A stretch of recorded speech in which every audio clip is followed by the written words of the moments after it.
अनुराधा शर्मा जी, जयपुर से। श्री हरिवंश बाबा। महाराज जी, आपके चरणों में कोटि कोटि प्रणाम।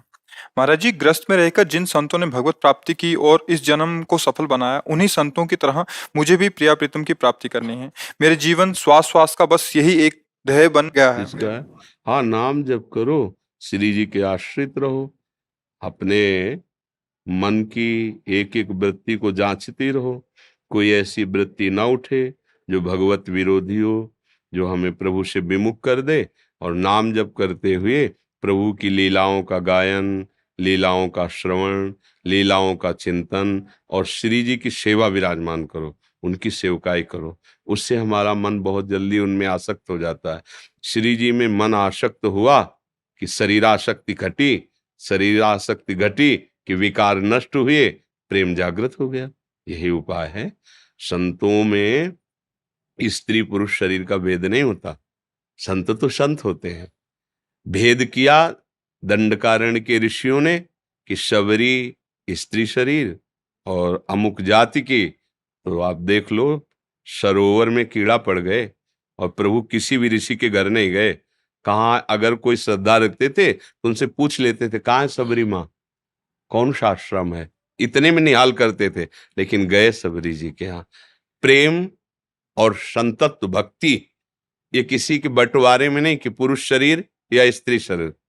श्री रामचरितमानस, पुरुष नपुंसक नारीवा जीव चराचर कोय, सर्व भाव भज कपट तज, भगवान कह रहे मोह परम प्रिय सोय। मानो एक भगति कर नाता, भगवान एक भक्ति का नाता मानते हैं। अच्छे भाव हैं, सावधान रहो, मन की वृत्तियों पर दृष्टि रखो और जहां मन प्रभु से विमुख चेष्टा की प्रेरणा करे वहां शासन। और जिसके संग से हमारा संयम बिगड़े, हमारा चिंतन बिगड़े, हमारा भाव बिगड़े, वो कोई भी हो, उसका त्याग कर दो। जाके संग कुमति मति उपजय, करत भजन में भंग, तजोरे मन हरि विमुखन। वो कोई भी हो, उस पे हमारा ये नहीं कि कौन, कोई भी हो, जिसके संग से हमारा भाव बिगड़े, हमारा संयम बिगड़े, हमारा चिंतन बिगड़े, प्रभु से विमुखता है, वो कोई व्यक्ति हो, वस्तु हो, स्थान हो, इससे हमें कोई मतलब नहीं। वो भगवान की माया है, उसका त्याग करके जिनके संग से भगवान का स्मरण बढ़े, पवित्र आचरणों में वृद्धि हो, भाव सुंदर बने, वो कोई भी हो, उसका संग करना चाहिए। आशीष कुमार शर्मा जी, मथुरा से। राधे राधे जी। महाराज जी, आपके चरणों में कोटि कोटि प्रणाम। महाराज जी, आपके प्रवचनों में सुना है कि मनुष्य को पूर्व जन्म के अच्छे व बुरे कर्मों का अगले जन्म में मिलता है। यदि उसका अगला जन्म मनुष्य है तो उसके बुरे कर्मों का परिणाम बचपन से ही क्यों भुगतना पड़ता है? क्योंकि बहुत जन्म है ना पीछे से, पहला जन्म थोड़ी है। अभी तो प्रश्न किया था किसी ने कि गर्भ ही में नष्ट हो जाता है। क्यों नष्ट हो जाता है? उसने तो अभी कोई कर्म नहीं किया, अभी तो माँ के गर्भ में है, लेकिन उसकी जो रचना हुई वो कर्मों से। संचित कर्म का परिचय जानते हो? संचित पहले से जो आ रहे हैं, संचित जो हमने की है वो हाँ, वो गोदाम, उसे कर्मों का गोदाम, उसे संचित कर्म कहते हैं। गोदाम जमा है, उससे कुछ निकाल करके प्रारब्ध बनाया गया जिससे शरीर रचा। अब आगे है क्रियमाण, जो नई फसल तैयार करोगे। ऐसा भजन करो कि तुम्हारी गोदाम में आग लग जाए जो पुराना माल जमा है, और जिससे हम दंड भोग रहे हैं ऐसी स्थिति बनाओ कि वो दंड आप तक पहुंच ना पावे। मतलब शरीर में पीड़ा है, मन भगवदानंद से युक्त है, क्या फर्क पड़ेगा? महाराज जी, क्या छोटे 5 साल या 10 साल के बच्चे को भी कष्ट मिलना? अरे वो बच्चा है, बहुत पुराना है, उसका कपड़ा नया है, तुम अभी समझ नहीं पा रहे। वो जीव बहुत पुराना है, अभी उसका कपड़ा नया है, इसलिए तुम्हें लग रहा है तो 5 वर्ष का बच्चा, इसने क्या अपराध किया होगा? नहीं, वो पुराना गुरु है, वो पुरातन भगवान का अंश है, न जाने कितने जन्मों से क्या करता चला आ रहा है, तो क्रम बाई क्रम उसको भोगना पड़ रहा है। समझ रहे कि नहीं? नहीं तो मानो हमने इस जन्म में कौन सा भाई पाप किया, हम प्रश्न कर सकते हैं। अच्छा, ये किडनी बीच में नहीं खराब हुई, गर्भ से ही वो पॉलिसिस्ट किडनी डिजीज, ये माँ के गर्भ से आता है रोग, वंशानुगत।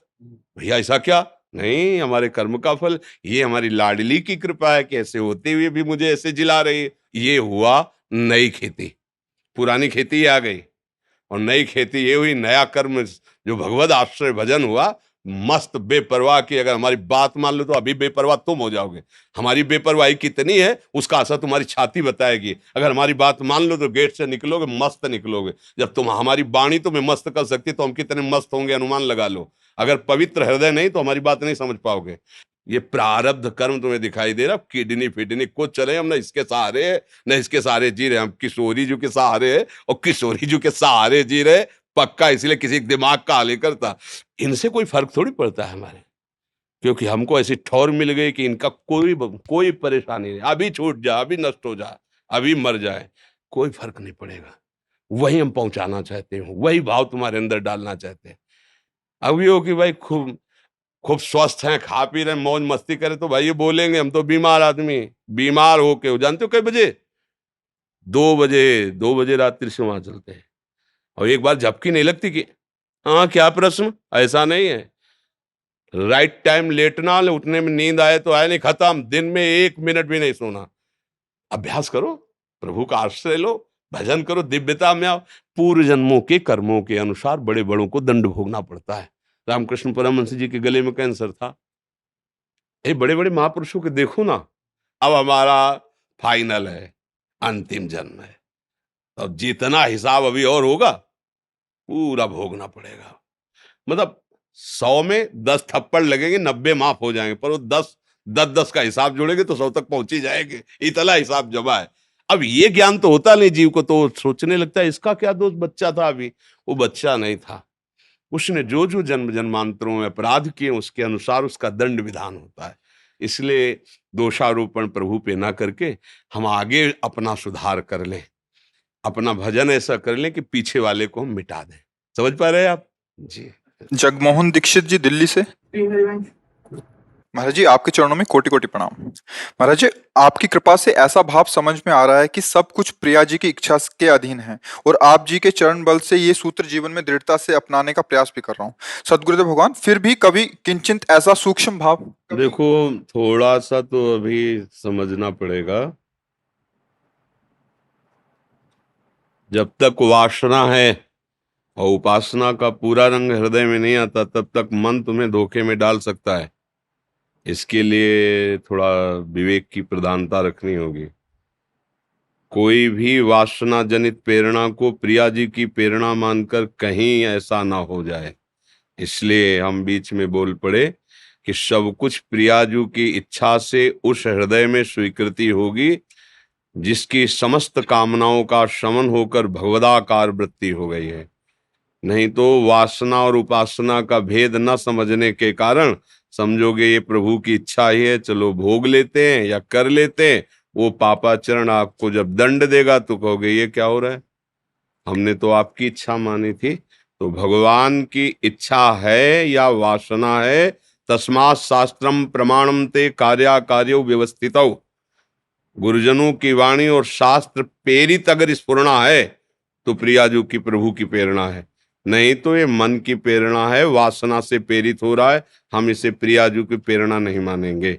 जब तक मन में कामनाएं हैं, वासनाएं हैं, तब तक साधक को विवेक प्रदान होना चाहिए। फिर भाव का जब प्रादुर्भाव होता है तो ये दूषित भाव रह ही नहीं जाते, तो फिर वहां अपने आप भगवत इशारे से हृदय में प्रेरणाएं होती हैं और वो चलता है। इसलिए भाई यहाँ थोड़ा सावधानी की जरूरत है, कहीं कुमार्गगामी मन अपना राज्य इस शब्द को लेकर न कर बैठे। प्रभु जो आदेश कर रहे हैं उसके अनुसार जब चलोगे तब सब वासनाएं नष्ट होंगी और फिर भगवत इच्छा का जागरण होगा। भगवत इच्छा का मतलब कोई इच्छा ही नहीं है, भगवत इच्छा का मतलब कोई इच्छा नहीं है। अब जो कुछ हो रहा है वो भगवत इच्छा से हो रहा है, हमारा कोई संकल्प नहीं, हमारी कोई चाह नहीं, हमारी कोई इच्छा नहीं, ना शुभ ना शुभ।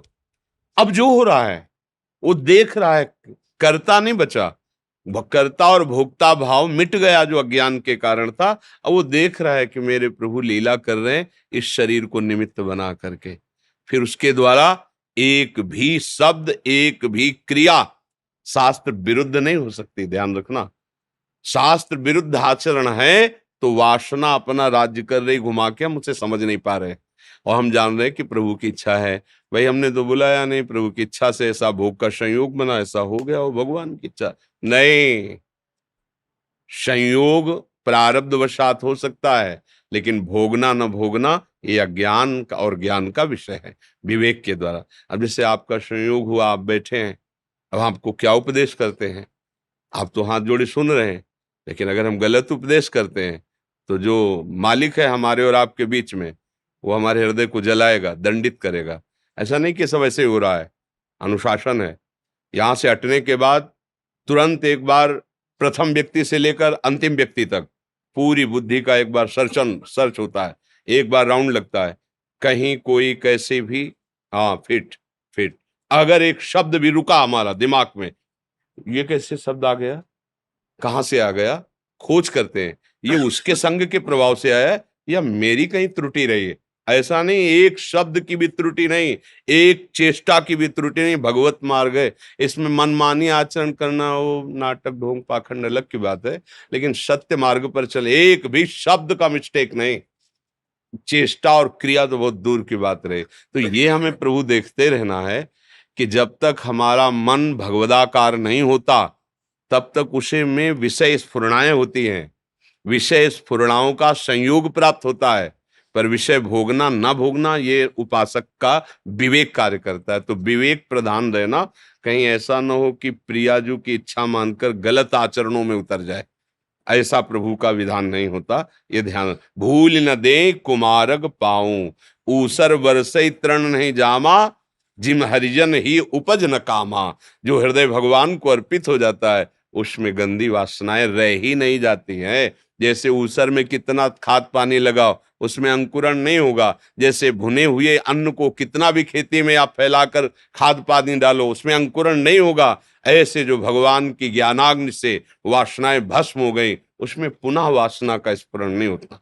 नहीं स्वात्मा रामम विषय मृग तृष्णाम भ्रमयति। तो कभी कभी हम लोग क्या होते हैं, भगवान के सहारे पापाचरण कर बैठते हैं। ये शब्द थोड़ा समझने लायक है।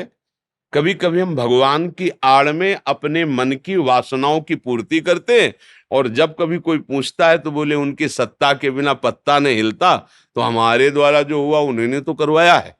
तो उनके द्वारा एक और बनाया गया जिसका नाम है नरक, जिसका नाम है कानून दंड विभाग, जिसका नाम है रोग चिंता भय शोक, ये भी तो उन्हीं का बनाया हुआ है। फिर उन्हीं का प्रसाद मान के सो फिर रोते क्यों?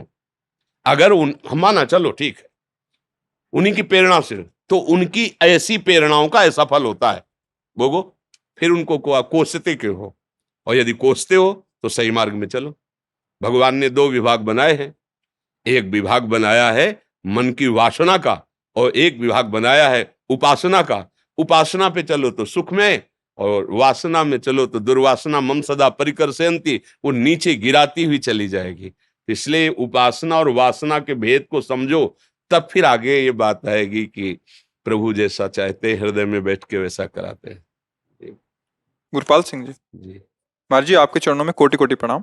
महाराज जी, जैसे हम भगवान का ही अंश हैं और वो ब्रह्म ज्ञानी और हम उनके अंश हैं, हम अज्ञानी क्यों हैं? हमें भी ज्ञानी होना चाहिए था। हाँ, हमारा स्वरूप ही ज्ञान में है। जो हमारा स्वरूप है ना, वो पूर्ण ज्ञान में है, पर हम भूल गए। भगवान की प्रबल माया से भूलकर हम अपने को शरीर मान लिए। अब ज्ञान नहीं रहा। अब हम शरीर मानने के कारण अपनी इंद्रियों की प्रियता, भोग विलासिता, शरीर का सुख, शरीर का मान सम्मान और शरीर के संबंधियों में प्रियता, रिश्ते नाते, इसमें फंस गए। अगर ये हटा दो तो अभी शुद्ध ज्ञान जो भगवान का स्वरूप है वो आपके हृदय में है, उसको पैदा नहीं होना। वो है, जो है वो जागृत हो जाए। जैसे सूर्य होता है, पर कोहरे के कारण मुझे अपनी आंख से नहीं दिखाई देता है। सूर्य पे कोई अंतर नहीं पड़ा कोहरे से, वो मेरी आंख में अंतर डाल दिया, तो मुझे लगता है सूर्य ढक गया।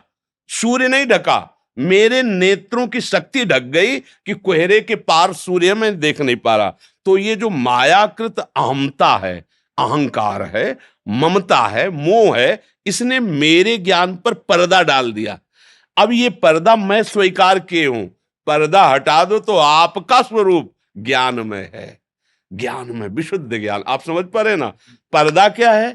तीन रंग का पर्दा पड़ा, सतोगुण रजोगुण तमोगुण। उसका स्वरूप क्या है? स्थूल देह, सूक्ष्म देह, कारण देह। ये तीनों पर्दे उस ज्ञान को ढके हुए हैं। ईमानदारी से देखो, अभी हम अपनापन इस पे किए हैं, इस ढांचे पे किए हैं, और जानते हो ढांचा मरने वाला, छूटने वाला, ये हमारा स्वरूप है नहीं, पर मानते हम इसी को हैं। कुछ जानकारी और संपूर्ण मान्यता इसकी, इसलिए शुद्ध ज्ञान नहीं, फिर अज्ञानी कहा जाता है। और अभी इसको हटा पाओ तुम केवल अहमता ममता को, फिर देखो संपूर्ण ज्ञान आपके हृदय में प्रकाशित हो जाएगा। संपूर्ण ज्ञान, आप हैं ज्ञानी, शुद्ध ज्ञान आपके अंदर है, ढक गया है कोहरे की तरह अज्ञान के कारण। तो गुरुवाणी का आश्रय लो, वो आपके अंदर के अज्ञान कोहरे को हटाएगी, तो आपको खुद समझ में आ जाएगा वही निर्विकार सच्चिदानंद एक यहां बैठा हुआ है। पूर्णमदः पूर्णमिदं पूर्णात् पूर्णमुदच्यते पूर्णस्य पूर्णमादाय पूर्णमेवावशिष्यते। उस पूर्ण परमात्मा का अंश भी पूर्ण ही है। पूर्ण ज्ञान हमारा स्वरूप है, ये माया से ढका हुआ होने के कारण। समझ पा रहे आप जी? कुछ भक्तों ने आपके श्रीमुख से नाम चाहा हमारे। हम तो राधा वल्लभ श्री हरिवंश राधा राधा रटते हैं। आप लोग देख लो, जो गुरु प्रदत्त नाम है हमारे प्रभु के सब नाम सुख देने वाले। पर एक बात जरूर है, यदि आप मांस में अंडा और मछली और शराब व्यभिचार चोरी और जुआ, फिर बात नहीं बनेगी। किसान भी फसल पैदा करने के पहले खेती को तैयार करता है, उसके योग्य बनाता है, फिर जब बोता है तो 40 किलो अगर अनाज डाला तो 100 मन अनाज पैदा होता है। तुम पहले अपने हृदय की आदतों को सुधारने के लिए भजन करो। जहां हृदय की गंदी आदतें सुधरी, तहां आनंद आने लगेगा। जब तक हृदय की गंदी आदतें नहीं सुधारोगे, भगवदानंद नहीं अनुभव में आएगा। तब आप कहोगे कुछ नहीं होता नाम जप करने से, हमने जप के देखा, कुछ नहीं होता इस मंत्र से, हमने करके देखा। तो तुम वो तो थोड़ा कर रहे हो और बहुत विरोधी भाव कर रहे हो। फसल के साथ देखते हो ऐसी घास, ऐसी वनस्पतियां उगती हैं कि अगर किसान उसे ना हटावे तो फसल को ही नष्ट कर दे, क्योंकि जितना उर्वरक फसल लेगी वो साइड में ले रहे हैं। तो हमारे अंदर जो काम क्रोध लोभ मोह मद मत्सर है, हम जितनी अध्यात्म शक्ति पैदा करते हैं उतने ये सब खत्म कर देते हैं। पहले ये घास निकालनी होगी, हमें अपनी फसल से ही हटाना होगा, और फिर फसल देखो तो रास लग जाएगी अन्न की। अब करो गंदे आचरण कुमारगामी, और फिर सोचो कि हमें भगवदानंद मिल जाए। तो देखो, दुष्ट आचरण करने वाले को ना भगवदानंद की चाह होती है ना वो मिलता है। जो पे दुष्ट हृदय सोई होई, मोरे सन्मुख आव के सोई। इसलिए गंदे आचरणों का त्याग करो, गंदे आहार का त्याग करो, गंदे लोगों का संग त्याग करो, और नाम जप करो, और सबको सुख पहुंचाने की भावना रखो। अपने आप प्रभु से प्रेम होने लगेगा, क्योंकि सब रूपों में प्रभु ही है, यह अनुभव होने लगेगा।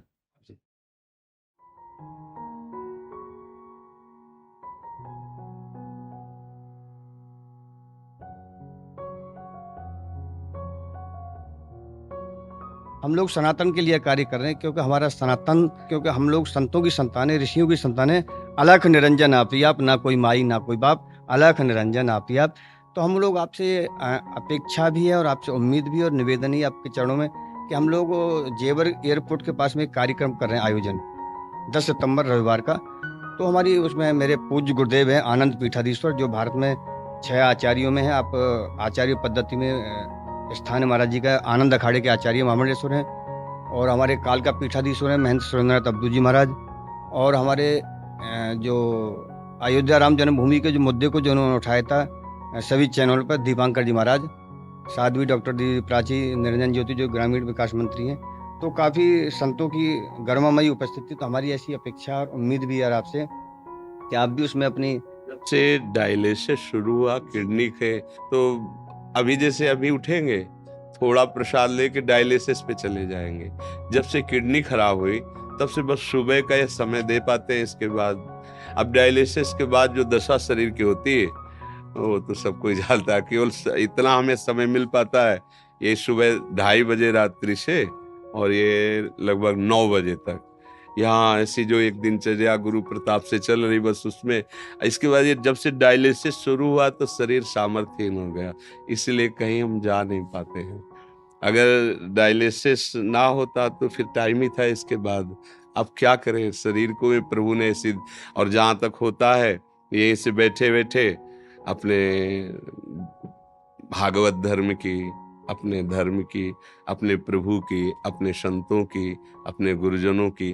किसी भी संप्रदाय का कोई भी संत हो, किसी भी धर्म का कोई भी व्यक्ति हो, हमारा धर्म इतना महान है, वो सबको गोद में बैठालता है, सबको प्यार करता है, सबको दुलार करता है। हमारे धर्म में खंडन और विरोध शब्द नहीं है। हमारे धर्म में कोई भी किसी भी धर्म का हो, सबका वंदन और सबका आदर है। हाँ, जब कोई हमारे धर्म का खंडन करेगा और धर्म का विरोध करेगा, तो फिर जैसे माँ अपने उद्दंड बच्चे को चपत लगाती है, फिर भी उसमें प्यार ही होता है, ऐसे हमारे ऋषियों ने दंड विधान किया, शाप आदि दिए, कष्ट दिए, पर वो भी महामंगल के लिए। हमारा जो परम पावन धर्म है वो सबके मंगल के लिए है। हमारे धर्म के ऋषियों के मुख से सदैव ये निकला है, सर्वे भवन्तु सुखिनः, सर्वे सन्तु निरामयाः, सर्वे भद्राणि पश्यन्तु मां कश्चित् दुख भाग भवेत्। कभी भी किसी को भी किंचन मात्र कष्ट न हो। हे भगवान, सबका मंगल करो, सबको आनंद दो। तो इसलिए अब शरीर की सामर्थ्य होती तो चल करके, अब शरीर की सामर्थ्य तो अब जैसे प्रभु जिलाएं, पर जब तक गले में दम है बोलने की, छाती में थोड़ा भी पावर है, तो हम उनका यश गाते हैं, समय व्यतीत कर रहे हैं। अब जिसकी किडनी फेल है उसका कितना जीवन कब तक, ये भगवान जाने। तो इसलिए जैसे आप गुरुजन प्रार्थना करते हैं, आदेश करते, तो बड़ा सकुच लगता है कि हम कैसे नहीं तो हमारा उत्साह है कि हमारी बात जहां तक पहुंचे, सबका मंगल हो, सबको सुख पहुंचे। तो इसलिए ये मैं तिरुपति बालाजी गया और मदुरई में मीनाक्षी टेम्पल है, मैंने मन्नत मांगी थी, महाराज जी आप बहुत स्वस्थ रहेंगे, उनको बहुत महाराज जी राजी ब्राह्मण हूँ और मैं कुछ नहीं दे सकता हूँ। जब से मैंने आपको देखा है, मैं राधा स्वरूप ही आपको देखता हूँ महाराज जी। महाराज जी इसको स्वीकार करिए। बिल्कुल माता जी आ जाइए, रिलीज कर लीजिए। ये वहीं पे आयो बरसाने से। ये उपरैनी है लाडली की बूढ़ी भाई, ये बाबा आपका गुरु भाई महाराज जी वहीं श्री जी मंदिर में सेवा करें। और भाग्य है कि लाडली जी की सेवा उन्हें मिली। आप परम प्यारे लाडले हो, प्रिय प्रीतम जो के बाबा सर, आप ब्रजवासियों की प्यार भरी दृष्टि है, तो मुझे लगता है मेरी प्रिया जी मुझे प्यार कर रहे हैं। प्रिया जी बिल्कुल, और आपके ऊपर हम तो श्री जी से अरदास करेंगे कि आपके ऊपर कृपा बनाए रखे और ऐसे ही भक्तन को सबन को आप प्रवचन देते रहे और भक्ति करते रहे जैसे हैं आपके हैं। अरे नहीं बाबा, आपका बस ये श्री जी का प्रसाद है, ये और कुछ नहीं है। राधे राधे राधे राधे। आप तो रोज देखते थे जब भिक्षा मांग के पाके कमंडल आचमन उसी कोकिल साई जी की जो टोटी थी ला उसी से करते थे। थोड़ा सा करंट सा आया। हाँ, 10वें वर्ष दीक्षावृत्ति से जीते। हाँ, पहचाना कि आप तो आपके घर भी गए थे।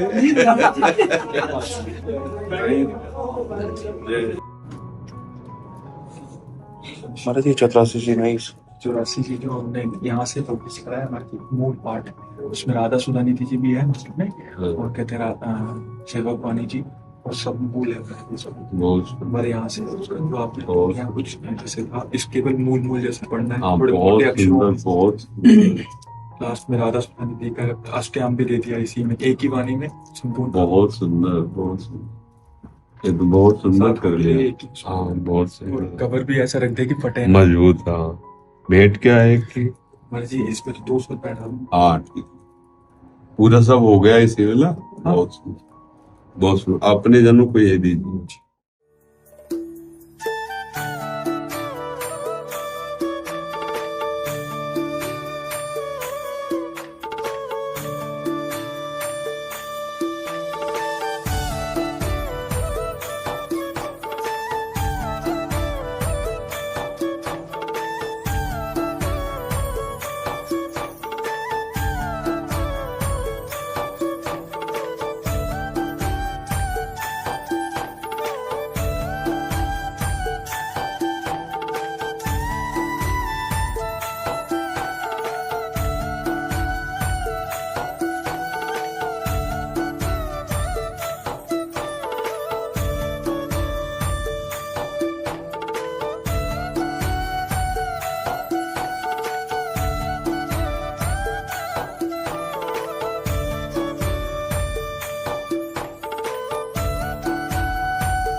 बस बच्चों, गलत बच्चों का संग मत करना, कोई नशा मत करना, माता पिता की आज्ञा में रहो, खूब पढ़ाई में मन लगाओ।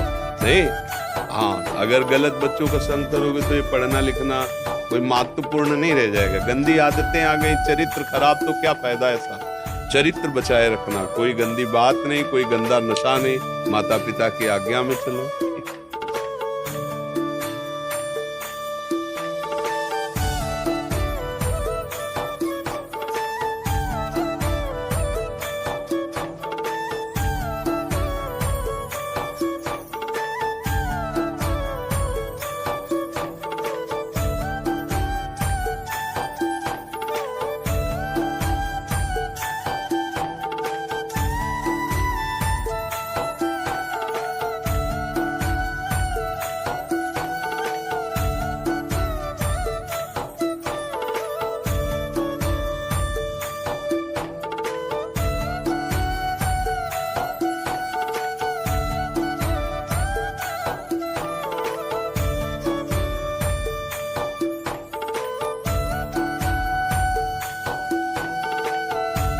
हमारे जी 35 जन हैं, 140 किलोमीटर से दंडवत करके आए हैं। 13 दिन दंडवती में लगे हमारे जी।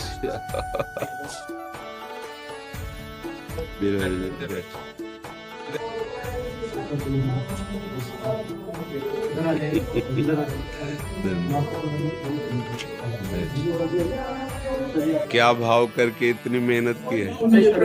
अच्छा, इस लायक तो है नहीं, एक कदम भी नहीं चल सकते, पर आपने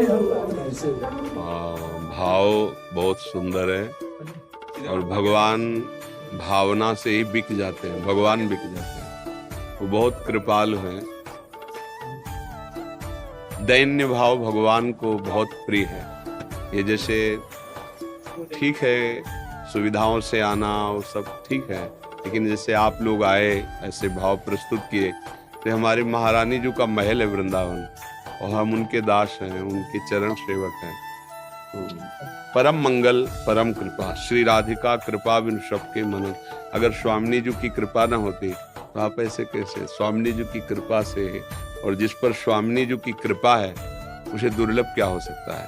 धैर्य पूर्वक रहे, नाम जप करते रहना, चाहे जैसी परिस्थिति हो, टूटना नहीं। आगे जो होगा खुद समझ में आ जाएगा। क्या दें आप सबको बताओ। प्रभु जो आपने दे दिया वो तो कुछ है, बस थोड़ा सा प्रभु। वो अभी कुछ दिन की वीडियो आया था, एक मस्तराम जी आपके सखा हैं जो आए थे, आपने वो सेवा कुंज में, तो उन्होंने आपसे कहा था कि सेवा कुंज में प्रभु हम आपको न्योता देने आए हैं। तो आपने कहा सेवा कुंज में तो हमारी स्वामिनी बैठी है, हम सर के बल चल पे, तो हमारी स्वामिनी बैठी, हम भी सर के बल चल के आए प्रभु। वैसे हमारा सामर्थ्य नहीं है प्रभु कुछ भी।